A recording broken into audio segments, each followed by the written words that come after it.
কোনোদিনও লক্ষ্য করেছো কিনা জানি না, তবে দেখবে প্রত্যেক গ্রুপে এমন একটা মানুষ থাকে যার মাইন্ডে সব সময় কম্পিটিশন, দৌড়াদৌড়ি করে। অর্থাৎ মনে করো তুমি কোনো একটা গ্রুপে বসে তোমার একটা ভ্রমণের এক্সপিরিয়েন্স তুলে ধরেছো, একটা ঘটনা ঘটেছে সেটা বলছো।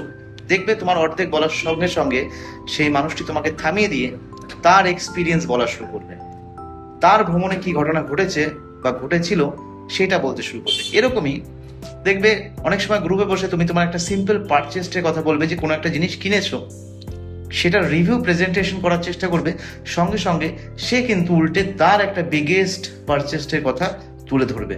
সে একবার বলুক আর পাঁচবার বলুক, তবুও আবার পুনরায় বলবে। অর্থাৎ এই ধরনের মানুষের মাইন্ডে সবসময় কোনো না কোনো একটা গল্প তৈরিই থাকে। আর এই ধরনের মানুষের থেকে সামান্য একটু দূরে থাকা কেন ভালো?